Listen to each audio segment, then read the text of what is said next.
Hey, and welcome to the show. This show is brought to you by Patreon members like you. Thank you for being a Patreon member. As a Patreon member, you get a video of the podcast that we put out twice a month. Now, on with the show. I didn't have one before, but I got one now. Oh my gosh.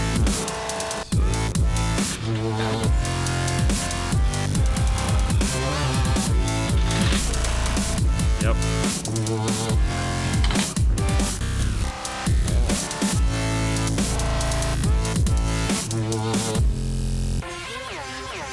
Oh. Did you see that picture? You saw going back to Did you see the picture? We didn't talk about that today. I can't believe we're talking. We'll have to talk about that tomorrow. That was funny. Hello, everyone, and welcome to the show. How's everybody doing today? a lot of lives. That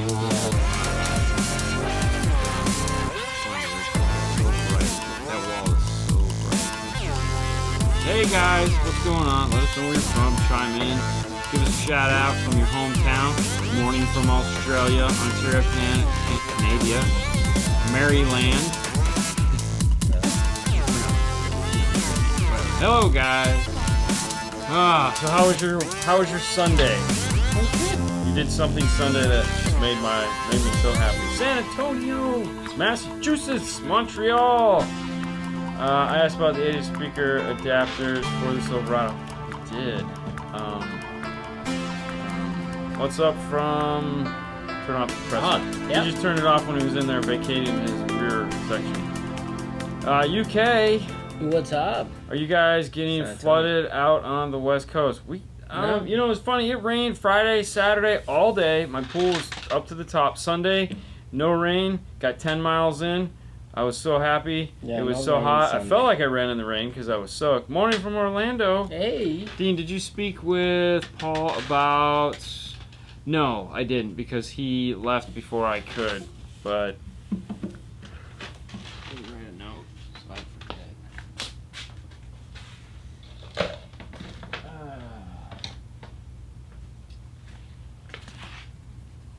For what? WRX? Reverse trigger. Reverse trigger, okay. Hey, Tommy! Okay. Tommy here? Tommy here. Oh, yeah, just bring that box. Hold on. Hang on. Keep talking. What's up, Robert Van Hoyt? So you got your kid's Doing haircut well tonight. Oh, yes. I went to the barbershop and we got Sebastian's haircut. So how old was he? 4. So 4 years old. So he hasn't got his hair cut in 4 years. Yes, we never got his hair in 4 years, so that was a long hair. That was very long hair. Yeah. Totally What's up, Joe? Minnesota.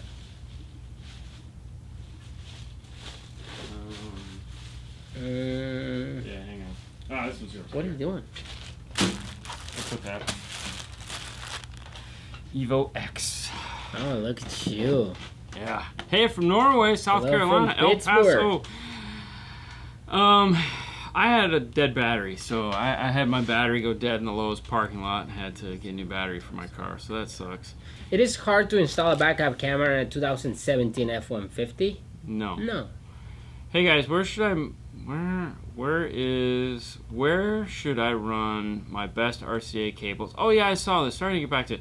Alright, so the question is, I have a system, I have varying degrees of quality, so I have like a Stinger 9000, I have a Stinger 8000, I have a radio, I have a DSP. Where is the best place to run my best cable? And the answer is simple, it doesn't matter. And the reason why it doesn't matter is because whatever your non-best cable is the best that it will ever be. So if you go from your radio to your DSP with your 9000, which would make the most sense, then you go out of your DSP with an 8000 into your amplifiers, guess what? It's only going to sound as good as an 8000. So your system will only sound as good as your weakest cable. So it doesn't matter. Pick one, put them wherever you like.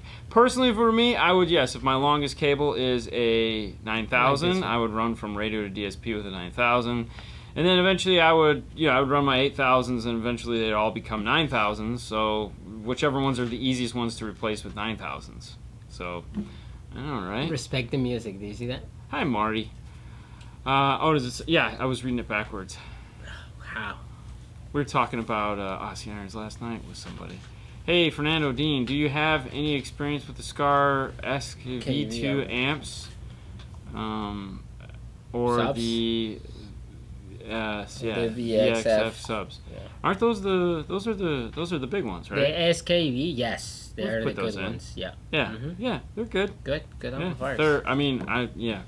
And Scar is having some supply issues right now, like every other manufacturer. So, shocking. This episode is sponsored by Sound Digital and Ground Zero, since they sent us the shirts. That box this afternoon was shirts. So, have you guys tested out mirroring on the? No, we have not. We haven't had a chance to do anything with the 9907s yet. They do look mighty nice. And they film really nice. Yeah. Yeah. In like thick. No. Cool. No. Bobby, hello from What's up?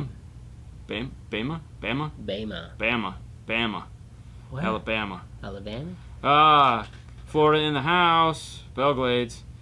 What's up from CA, California, Elk Grove? Do quality cables make that much of a difference? Apparently you didn't catch the show when we had John Catalana. Yes, thank you. John Catalano from Ampon. We talked about all the new RCAs. He's responsible for the current lineup of RCAs at Amp Global, which would be Stinger. The RCAs make a huge difference.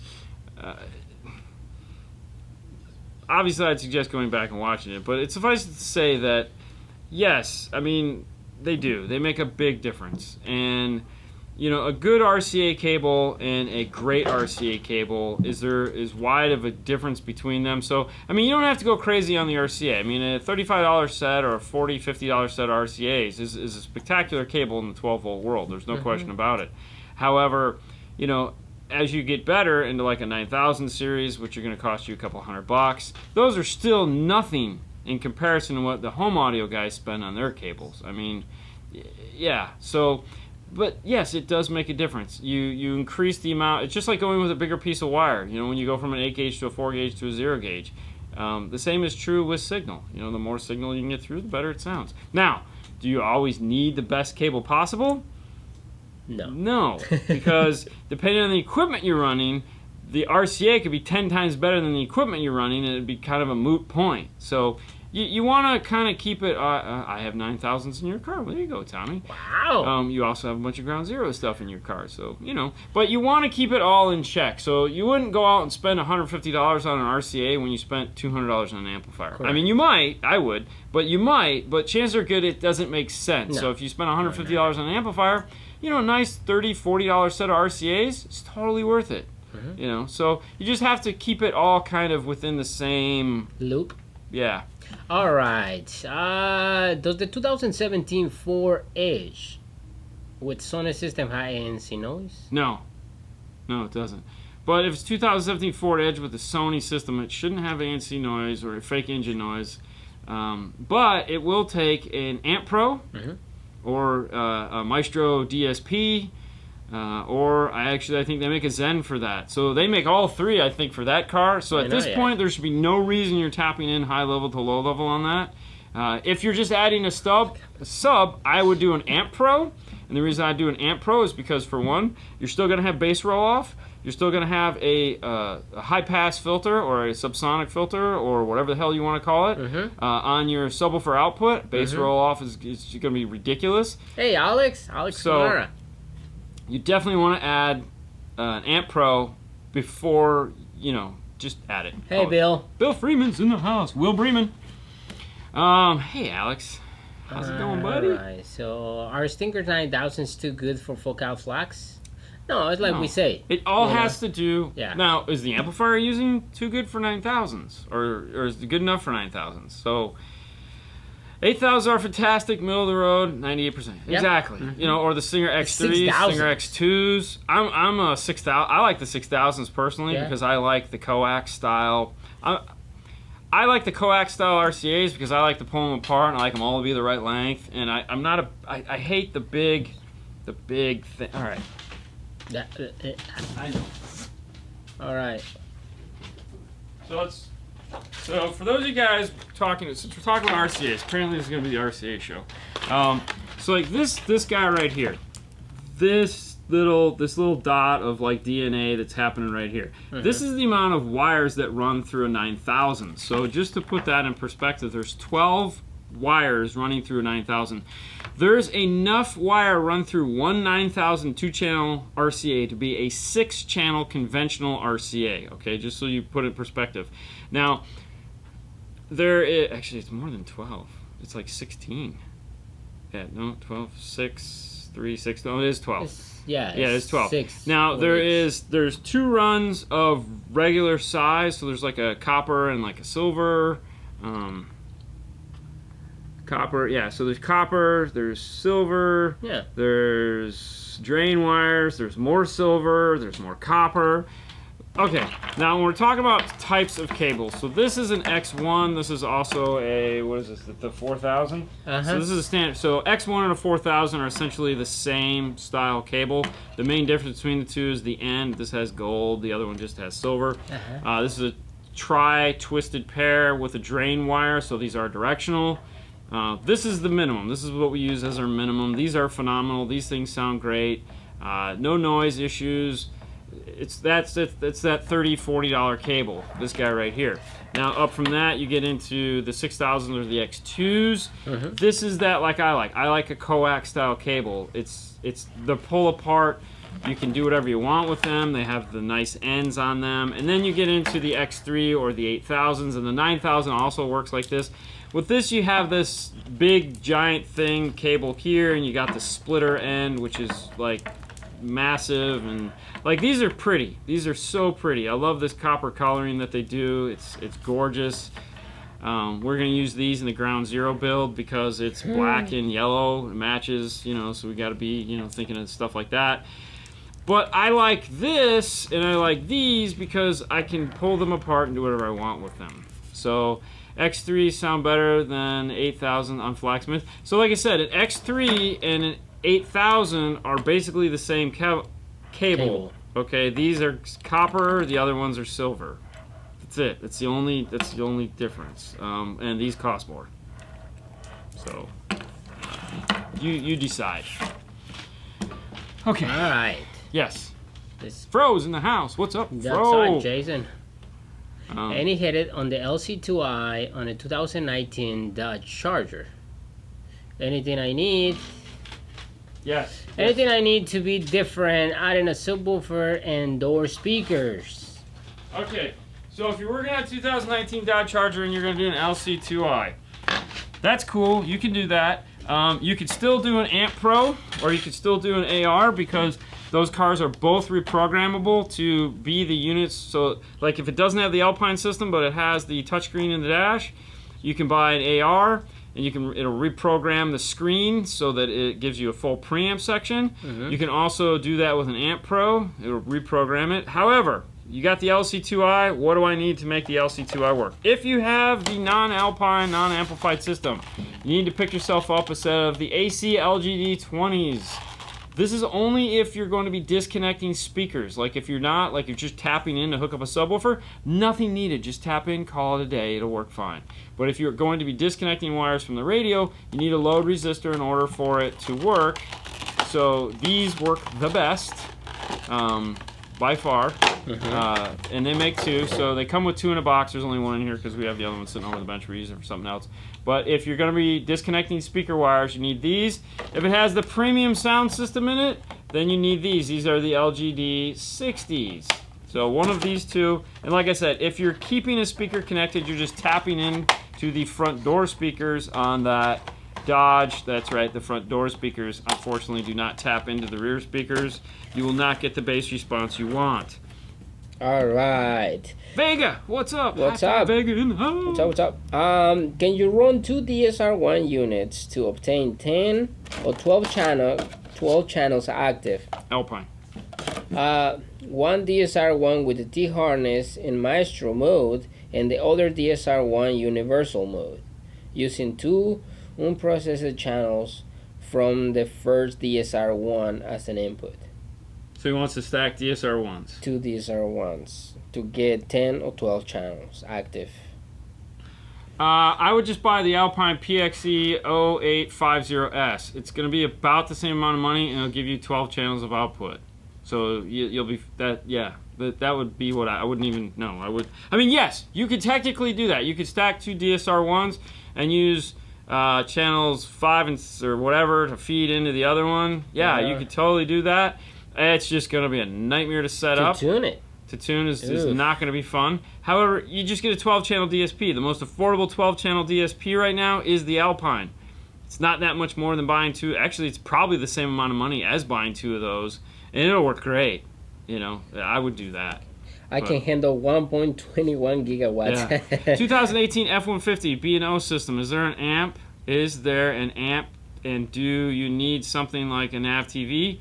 Or will the Koalas? No. So there is an amp. It's located behind the driver's side rear seat is where the amplifier is located, and you need the nav TV A to B is what it's called. Nav TV A to B. In order for that to work properly, it'll give you 12 channels of output from there, or a touch link so that you can go into a DSP, or you can go directly into amplifiers, whichever you choose. I would strongly recommend going into some form of a DSP. Or a DSP amplifier or something like that. Now, somebody wrote a book. Yeah. All right. On, guys. Narrow it down. Narrow it down to the actual question. That's a lot of questions today. Will we ever able to run power and RCA cables on the same side together? Yeah, totally. Also on that F-150, real quick, make sure you run a power and ground to the battery. Don't plan on using that aluminum crappy frame to do whatever you want. Yeah, so can you run power and ground on the same side of the car? Depends on the equipment you're using. So if you're using high quality equipment that has proper noise cancellation built into it, very rarely are you going to pick up noise, because the noise, this isn't like the 90s where it's like you didn't have anything in an amplifier. It was all Class A/B. There was no correction. There was no common ground points. There was no noise rejection. There was none of that crap built into the amplifier. Nowadays, all those amplifiers have that, because you got to remember, amplifier manufacturers, at least the bigger ones, are smarter companies in the fact that if you buy their amplifier and you get noise, you're going to complain. If we can build it just a little bit better and then you're not going to complain, well then, good on us. So most high quality amplifiers don't have noise issues from that. Plus also, if you use a decent set of RCAs, that negates the problem also.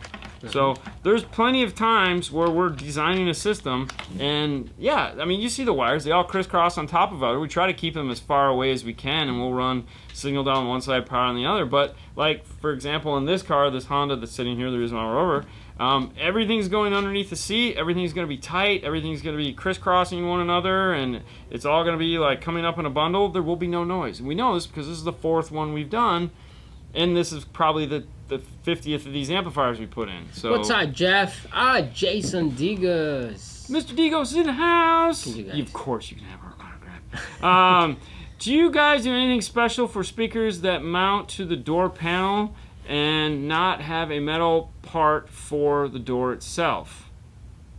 A metal part from the door. So, like, removing the metal part? Well, I guess I'm thinking what Vega's asking. I mean, as we all know, speakers don't look like speakers anymore. That's why we have all these things up here, is because speakers they're not round. But our speakers are round, so we have to make something to make them fit. So in every situation that we do, regardless of the car, regardless of how old it is, regardless of anything, that speaker is going to get some kind of a mount back into the factory location. I mean, like a BMW. Yeah. So, yeah, so there are, okay, so on a BMW, it's funny, because that company right there that Mr. Digos represents, yeah, they make a bunch of, so you got BAM, and you got, Signature? No, I was thinking your DSP that you have in your car right now. Helix. Helix. They make speakers. Awesome DSP. Yeah, Helix is in his car right now. Yep. So, all right, real quick. go ahead. We have a video on how to retain your factory backup camera. We have So 2 videos. yes, we have plenty. 3. So you can go and check it out. You might have to need 6-volt 6-volt adapter. adapter for the backup camera. Depends of what you That'd be have. a Volt 3.9 The Volt 3.9. Yeah. from Amp Global. So anyways, back to the BMW for a second. So this guy right here, this is a special mount to take a 4-inch speaker and adapt it to a BMW. This is one that was for a 5 1/4. This is an older one. I made this years ago. But And yes. depending on the speaker you buy, shoot, even Honda has some silly shape like this that they just came out with for the new Civics in the rear deck. And yeah, But- Jason has a direct fit for BMW Yeah. speakers. Oh yeah, That's for the right. plug and play, Yeah, like yeah, the plug and like the play. video we did with the yeah. So, but no, nowadays there's plenty of perfect fit BMW speakers. Mount to the door card, not the door. Yes, they all mount. They screw so they screw right in. They pull right out. I'm sure we even have a video where we made. We some. have one. Yeah. But no, head over to helix.com and you can see all the BMW perfect fit speakers there. But they're not the only ones. There's plenty of companies that make perfect fit. But what you end up doing if you like, let's say you don't want to, you're like, it's a budget build. What you end up doing a lot of the times is you have to then take that 4 that you're buying for, let's say, $40, and you have to trim it up. Ground Zero also Ground makes Zero direct fit. has, yep. Everyone's going to chime in. All right, Yeah, so Ground yes, Ground Zero. Zero also does have the BMW ones. So everyone has them now. Everybody I mean, has legit, everyone has them now. it. We have it? We don't have it. Yeah, we stock them. No, I'm saying. I mean, we stock a bunch of them. We have to make one. Morell, how Morell does it is they're 4-inch, so like they're the one 4-inch they make, which is the Integra, which is the hybrid Integra 4-inch. Their speaker literally has no mounts whatsoever, so there's no attachments to it. You have to build whatever you want. Like It's Focal really- makes that, and But, yeah. Rockford makes that. Yeah. Yeah. Anyways. Hey, I just had door speakers installed, but I can hear rattling and vibrating in the door panel.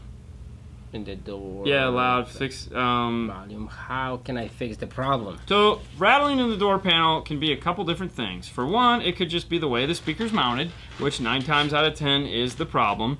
They didn't make some cool bracket, or they didn't use some pre-made bracket, or they just cut the factory speaker out and screwed the thing into it.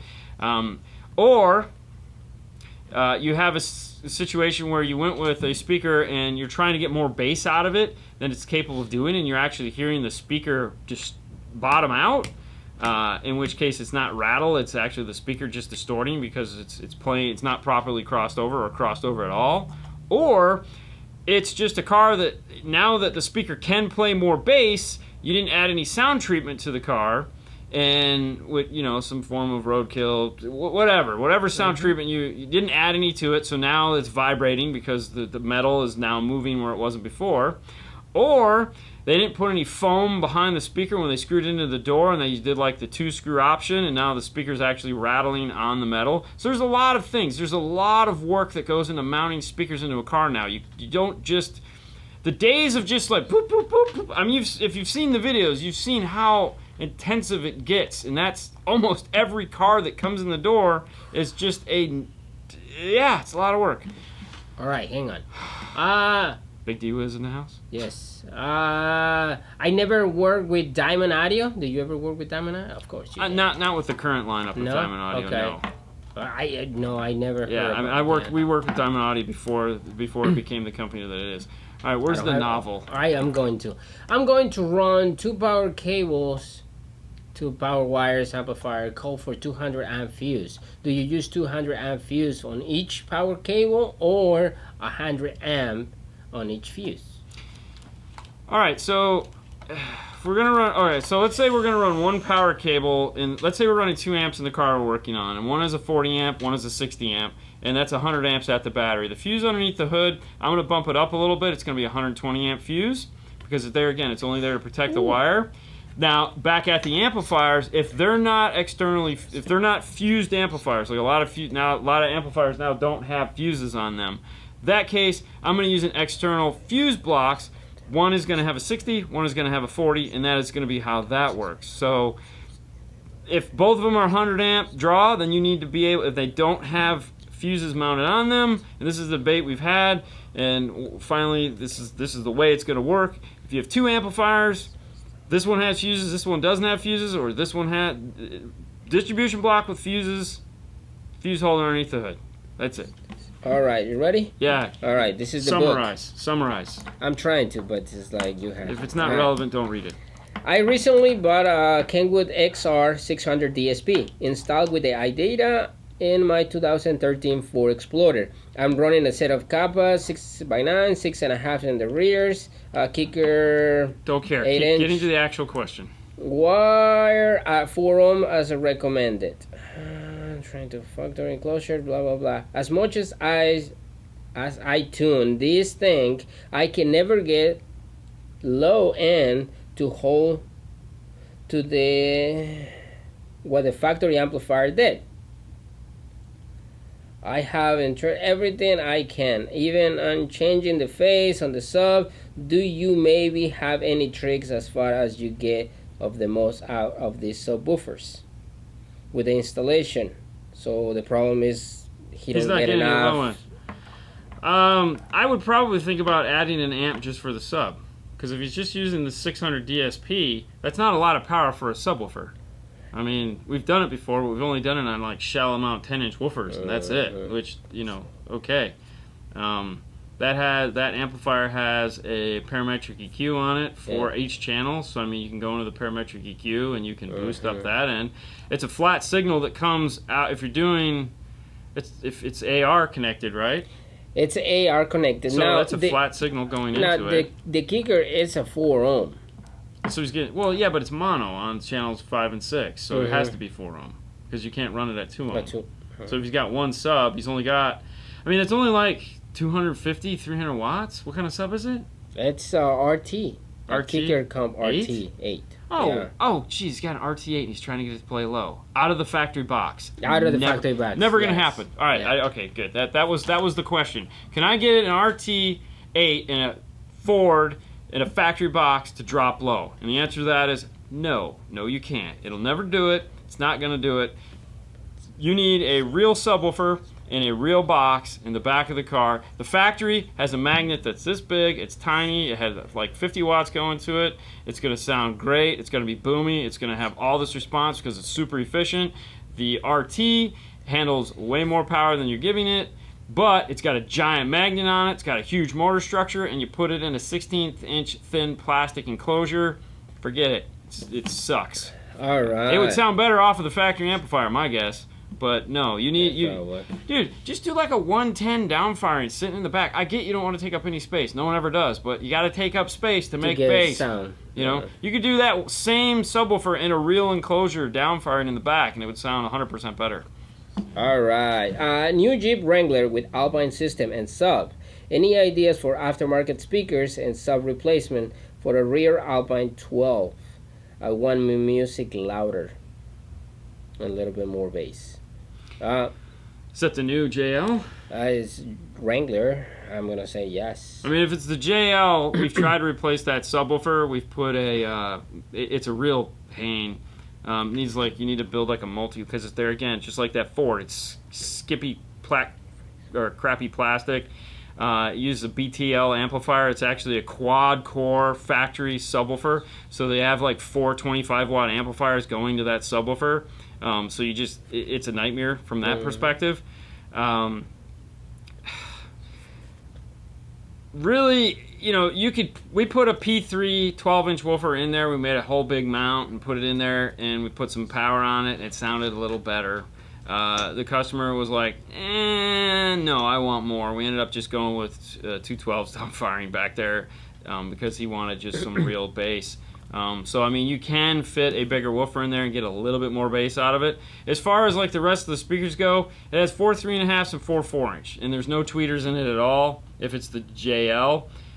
If you just wanted a little bit louder, replacing the 4 3.5s with Coaxial 3.5s, like a really nice set of Coaxial 3.5s, will improve the sound and will give you more out of it.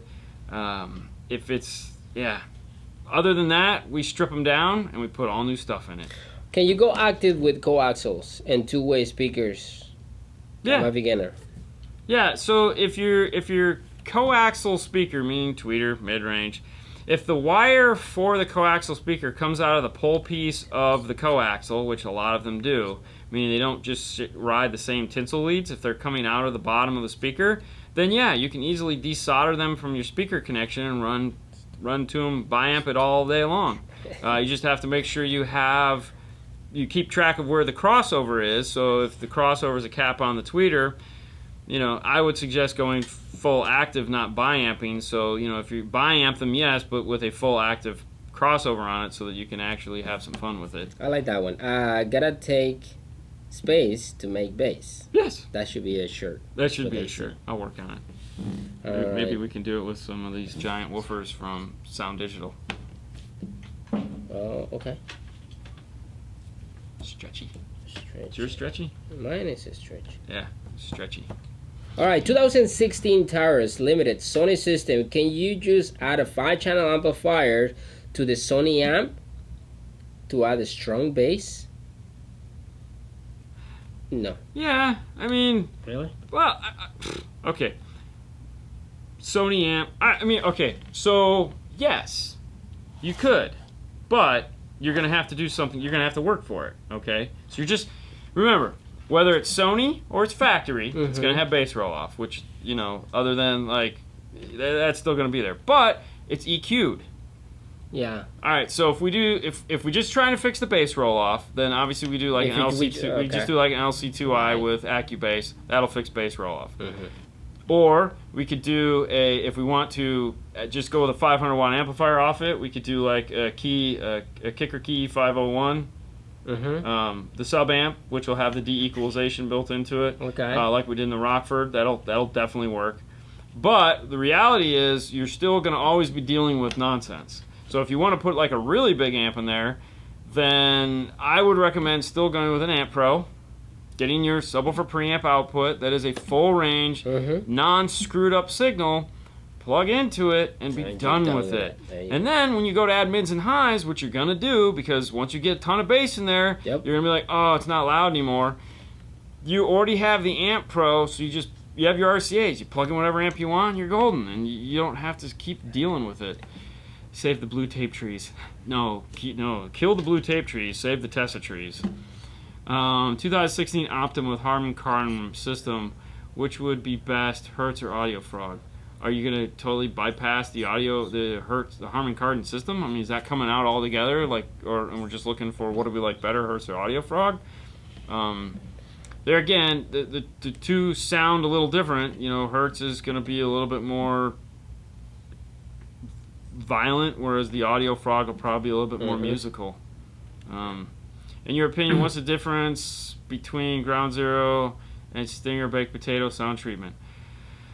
I gotta be honest with you, I really love the sound. Okay, so today we just officially became a Ground Zero dealer. So we are now Ground Zero. We were working with Ground Zero, and we still are with Smash Force Productions. That side of the business is ours, but the actual retail side of things that we have nothing to do with, we are just signed the paperwork to become a Ground Zero dealer, mainly so that we can carry the sound treatment. So we're going to be getting in the sound treatment. Paul has said that if anyone wants the sound treatment to be shipped out to them, call them, and he will gladly facilitate the needs of getting you some sound treatment. But yeah, other than that, I don't know anything. But yes, I really enjoyed that, and going forward, that'll probably be what we're going to be using for doors. Is that so? All right. What are the thoughts on Zabco amps? Really, nothing. I haven't really done anything with them. All right, hey guys, getting noise from focal tweeters, even and stand by. I have a Kenwood 906S with the 901.5 amplifier with the Stinger 4000s. I also have a bass boost with the knob, and I got an epicenter. Do I turn the bass all the way down? Noise in the tweeters, it depends on what kind of noise with the tweeter it is. My guess is you need to turn your gains all the way down. I would start with turning the gains and the amplifier all the way down. What kind of car you have? Yeah, but the reason why you're hearing it out of the tweeters don't have noise. The tweeters are recreating noise. That's a problem with the system. So the tweeters don't just make noise. If the noise is there, they will play it. It's just sound to them. They don't care. They don't just magnetically like, oh, noise, make it. No. So something in the system is making noise, and the tweeters are reproducing it. So you have to figure out what is making the noise. The best thing to do right off the bat, of course, is limit what you have happening, okay? So everyone just wants to like go at it and just start doing crazy things. No. Slow it down. You have a phone. It's capable of reproducing sound. Yeah. Get a aux to RCA adapter for your phone. This is an iPhone, so you're gonna do lightning to headphone jack to RCAs, okay? Unplug the radio, plug it into the amp. See if the amp still passes the noise. That way you can find out, is it my amplifier or is it my signal? And then you can work your way out of that. So next thing is, you just keep moving through the system to figure out where the noise is, okay? And that's the best way to start doing it. That way you just don't start throwing things at it, okay? Mm-hmm. But that's where I would start. Right. Because you always, the things, you have grounds, you have RCAs, it could be anything. Can be anything. 2007 Honda CR-V. If I install a Pioneer DMH 2660 NEX, can I keep the stock backup camera? Also, are you guys doing head unit reviews like you used to do? What kind of car is it? It's a Honda CR-V 2007. It's got a factory backup camera? Yeah, you can retain it. Yeah. Metra? We just did that one. What did... No, was that a CR-V? No, that was not Civic. CR-V. That was Metra might have one. Metra. Check MetraOnline.com to see if they make a camera retention harness for that. But yeah, you can retain your factor in that. Yep. As far as reviewing radios, yeah, we're trying to get back into that. Right now I have the Pioneer 10-inch screen in my car. Not physically in my car. I have it with me because we want to do an unboxing review of that. So yes, we are going to try to get into those this year. Now that it's June and these things are starting to ship, so we're going to try to do as many of them we can. Focal Flax component 3-way, sound phenomenal, and a 2017 Tacoma. Love them. Cool.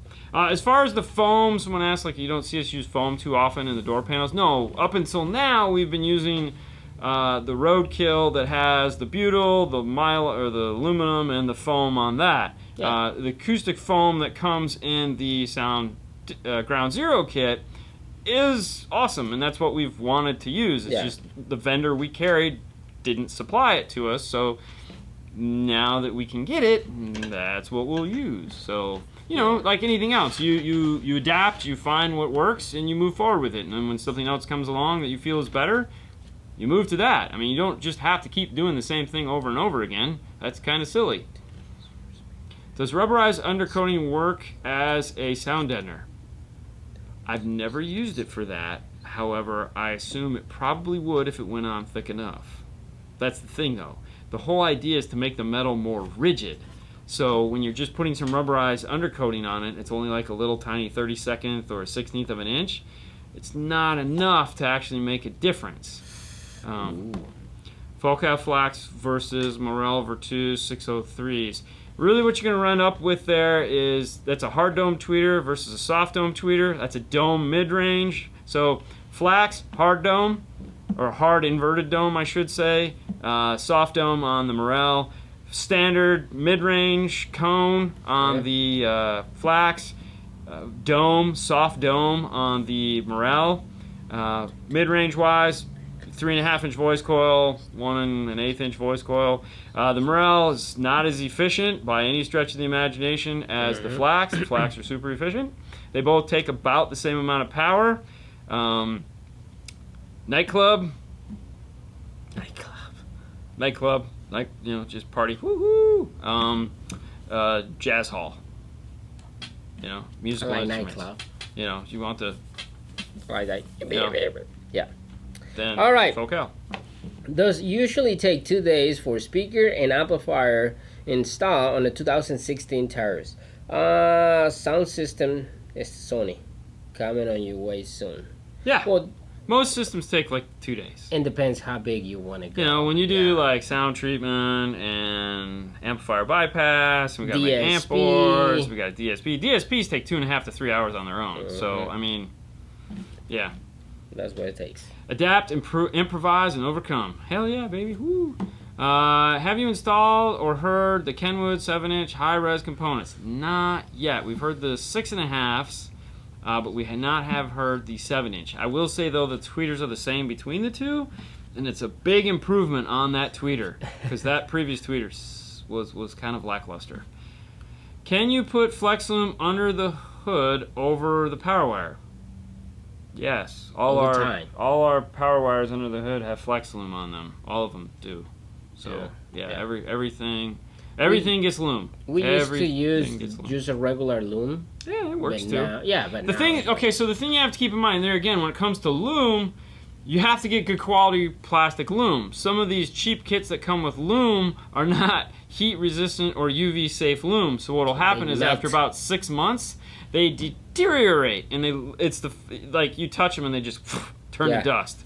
So we use when we used rubber, loom or plastic loom, it was always the stuff we got from Amp Global. It was always nice, and even the stuff that we get in their kits, we would throw away because I don't want to take any chances. Right. Now, of course, we use all braided loom, which you can get from Wire Care, you can get from Electra Duck, but yeah, so yeah.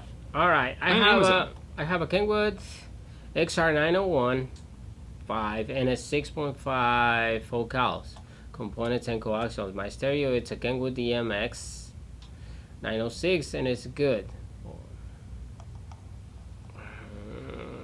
Where is it? Or is an amp too strong, cool below the speakers?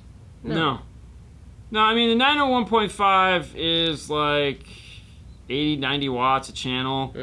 We put it on all kinds of systems, depending on if those are the Focal. As long as they're properly crossed over and your gains are set, it really doesn't matter. As long as you set your gains and your crossover, you're good. John Wagner, what's up, Monday? What's up, man? So, gains, crossover. What does a bigger voice coil do for a mid-bass speaker? It gives you more control. So think of it as like the suspension system on your car. So you have a spring, you have a strut, you have shock, you have coilovers, you have all those fun things. It adds more control. So, if you have to hold something like so if I have this and I'm trying to hold this, okay, and it's like okay, or I'm trying to hold something bigger. You have more surface area for control. So you have this giant voice coil that is moving up and down like a piston. So you have more contact points. So this is it here. So what you look at is most of the time when if you look at Utopia M's or you look at Audison Thesis, you'll see that they have really big voice coils, okay? And that's so that you can now have all this energy directed on this really big coil for optimum control. So what a bigger voice coil does is it just helps control the driver better. This is the thing that Morell has done since day one. That's one of the things that really kind of like, those are neat. And it that's what roped me in back in the 90s when I first started dealing with them, was how big the voice coils were and the control that you got out of it. And it just sounded like nothing I'd ever heard before, because everything was just like and loud and then you hear this and you're like, oh my god, that sounds so musical. And I was into music and instruments and things like that. This speaker does that so well. But that's it.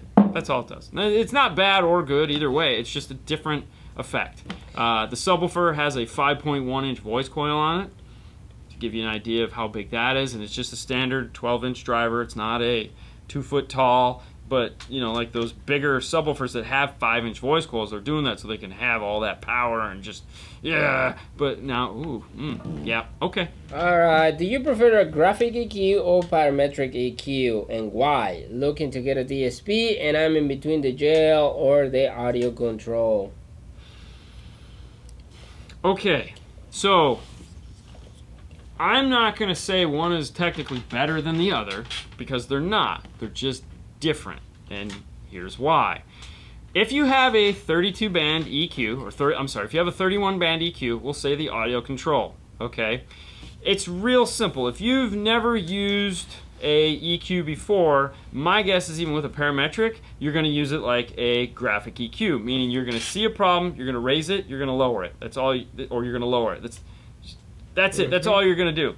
So the thought process, and Ken will disagree with me on this, and that's fine. You know, if you have a 31 band RTA and you have a 31 band EQ, and you're looking at the two of them, and in most situations you don't have crazy problems, and it's just like, I can do this, I can do this, I can do this, and it's super simple. Okay. Now, when you look at a parametric EQ, it's a little bit more advanced. So most of the time when you're adjusting in an EQ, you don't adjust all 31 bands. You know, you adjust a couple of them. Like there's a couple here that need, there's a couple here that need, and that's it.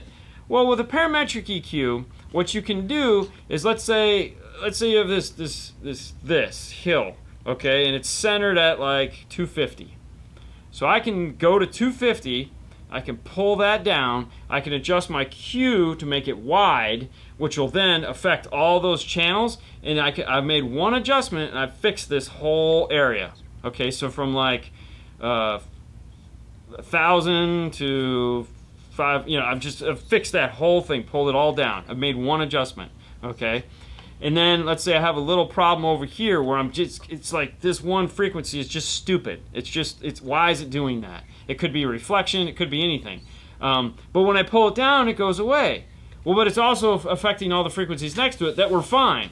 So now I can adjust the Q to narrow so I can hone in on just that really tight frequency and pull that one down, and that fixes just that one problem. So with a parametric EQ, you can really get in there and yeah, but there again, it's a little bit harder. Now on the JL, it's like a 10 band parametric EQ, I think. I'm not 100% on that.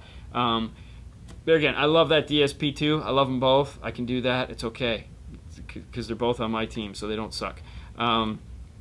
But that's really the difference. Now, depending on like what you're working with and what, I mean, at the end of the day, I don't really care. You give me one, I will make it work. You give me the other one, I'll make that work. It doesn't matter to me.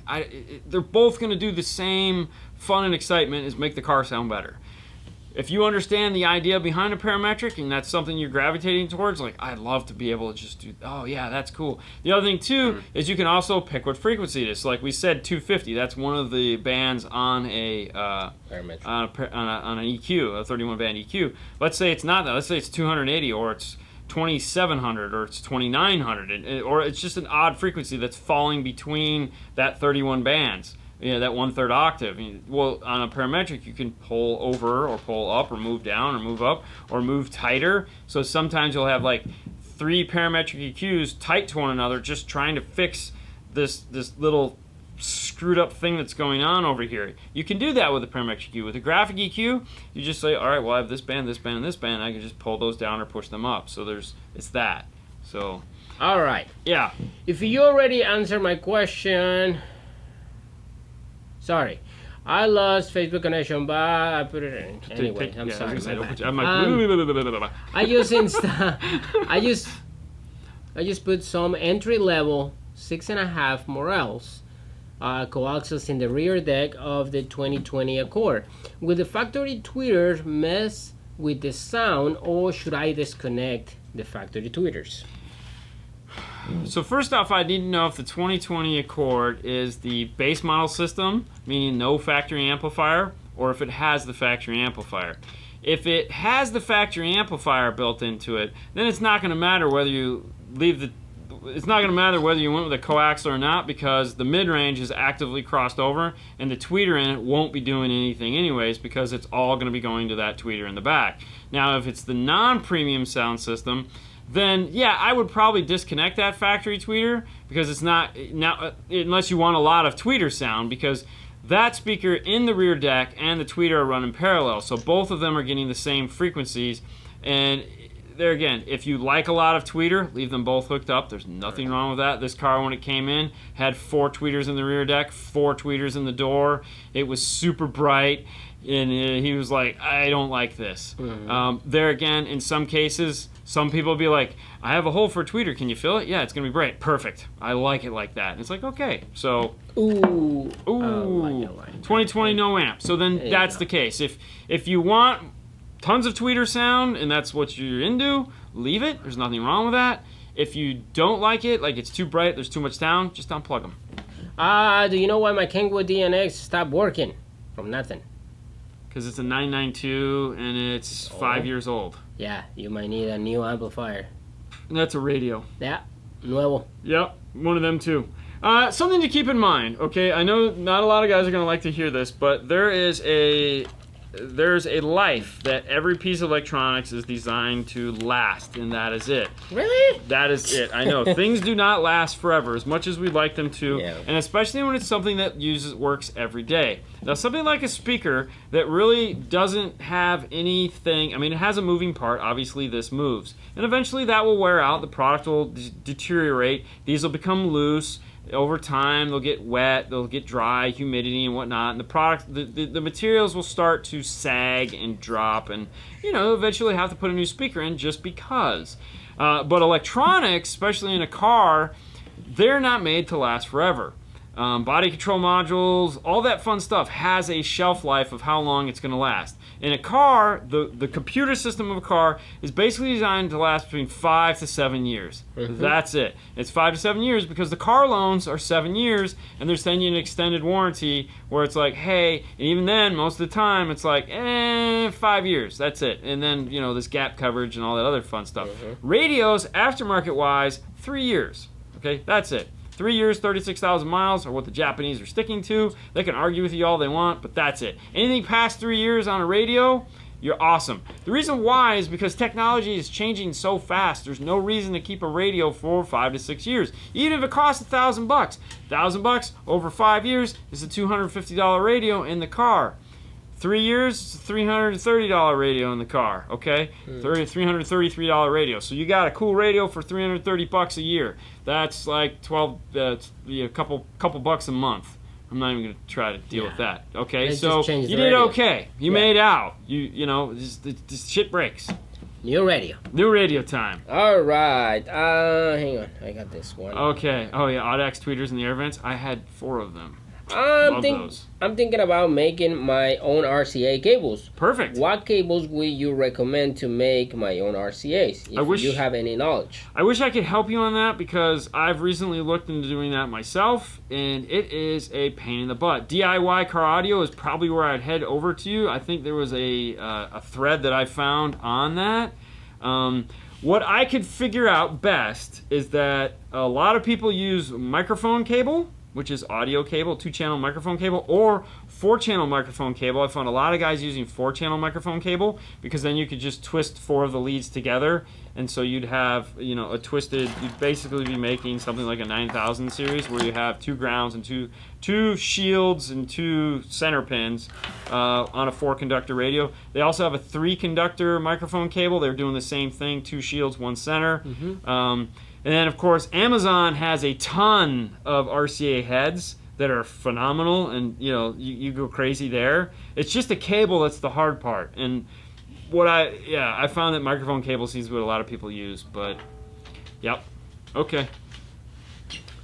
All right. Do you think about the micro amps coming out like Sundown, smaller amps, smaller heatsinks? So, what do you think? What do I think? Yes. I think I love small amplifiers. Yes, we done a Land Rovers, Range Rovers, all the Rovers.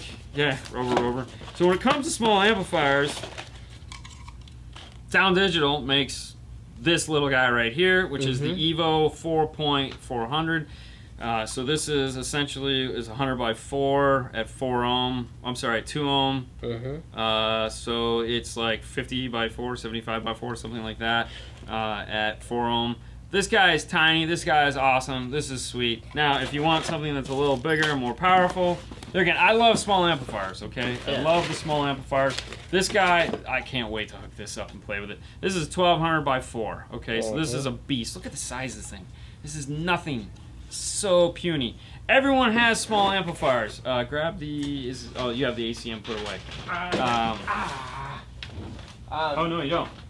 So audio control. If you're not a fan of one brand, you can go to another. Audio control makes the ACM. They make the 2.300, the 4.300, the 1.300. Now the really cool thing about these is normally there's a top plate over them. You take the top plate off, you can mount it on the bottom. You can put two of them side by side, and then they make a top plate, so if you want to make a 5-channel amp out of those. Rockford gets in the game, of course. The first line is going to be the PBR. So they have the PBR 404, they have a 501, they have a 301, they have a 302, and then of course they have all the Power Series stuff like the T Series, which is the T Series is like the go-to high-end small amplifier line that we do a lot with. They make them in Marine, they make them in this, but a lot of guys use the Sound Digital, especially in like motorcycle fairings and fun stuff like that. So there's lots of fun to be had with small amplifiers. That's right. We used this in Fernando's car for a long time. Half of it was powering his components up front, and the other half was powering a Rockford P2 8-inch in a ported enclosure. And it was beating the crap out of it. But yeah, so pick one. Oh yeah, the Moscone Pico amplifiers. Those are nice too. Good call on that one. Palm size, those work. Like those. So there's a lot of little amplifiers, and they're all badass. All right, help me out. I have a 2013 Toyota Tacoma with a custom box with 7-inch Alpine subwoofers, Pioneer in the dash, 7000, some Alpine 5-inch, and all doors. I really need to upgrade. Please give me some advice.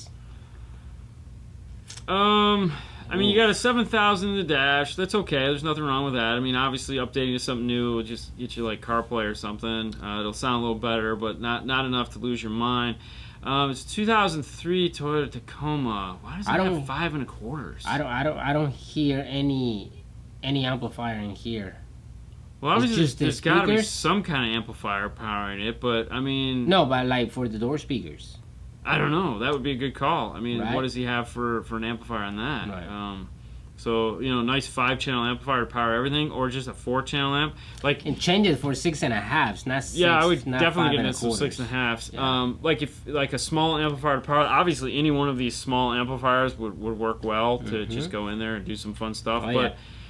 You know, I need to know like what is powering everything. And there again, a custom box, an Alpine sub. Which Alpine sub is it? Is it an S-type? How does that thing sound in a small Alpine yes. Okay, so you got like a 5-channel. I would then look at replacing the door speakers, because more than likely that's probably where the problem is you want more sound out of them. Maybe looking at getting something like a 6.5 set of components. If you like Alpine, you have the R-types. The X-types. I have the X-types. You could get some nice Morells like we've just been talking about this whole time. However, it just depends on how big that 5-channel amp is that you have. How deep the bucket is. Yeah, so I would definitely look into maybe upgrading the speakers. Definitely. All right. Hey, guys. That's going to be the last one. With the high 10. With the high 10, I see that the VSS camera trigger turns the camera on the certain speed. Do you know what speed it comes? Or how you work it exactly. It's in the menu structure, so you can actually go in and tell it. You can set it up? Yeah, I'm pretty sure you can set it up. If it has it. Yeah, if it's in there, it's going to be you can set it up. Okay. Obviously, they have the manual online that you can download, or you could give tech support a call. So you can call tech support as a consumer. It is open to consumers, so you can give them a call. Their number is on their website. So if you go to pack-audio.com, you can also ask a question from the website. So you can go right in there and type it in and ask. But if you head over to Stinger or whatever it is, you can download the owner's manual and check and see if the answer is in there. Where do you cross the flag 6.5 component system when running active? You have that sheet over there. It's right there next to the white folder. So is the flags on here? The old one. I mean, it's pretty much just K2s in the performance. Yeah, it's all the same. 80 and 5000. I mean, legit, everything on here is 80 and 5000 at 24 dB. Yeah, 85,000. 5,000 on tweeters, 80 on mid bass. There you go. Every single. Yeah. I mean, personally, we probably go more like 30, 32, 35 at 24 dB. 24 dB. Seems to be what we typically run them at, but they say 5,000. And that's them. That's Focal. Right so there. everything's always. All right. So Mike, could that 4-channel PVR power a biamp wire Rockford T? Yes. Yeah. Set of 6. Yeah. Yeah. It's about the size of the crossover too, which is kind of funny. So yeah, you could run a set of T series biamps right through this, no problem, all day long. It'll do it. You can either do it. So the thing you have to keep in mind though is that you would have to use the passive crossovers that come in it because this does not have a high enough crossover for the tweeter. It's not made to do. They don't have a 10-time multiplier switch in this, so you'd have to run through those passive crossovers or have some form of a DSP in there. But yes, it would do the job, with the exception of that. Please guys, Chevy 2014 without Bose system, can I use a pack 4 line output converter? Will it give me problems? No, it won't give you any problems. I would suggest going with something a little bit better than the pack.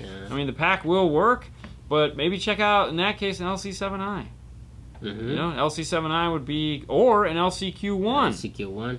LCQ1 is essentially an LC7i with an EQ built into it. The other thing you got to keep in mind too is that like every single amplifier we just talked about, this one, they all have high level to low level adapters built into it. The audio control ACM 4.300 has an LC, what would be a 4-channel LC high level to low level built into it. All the audio control amplifiers have better high level to low levels built into them than you're going to buy from pack, okay?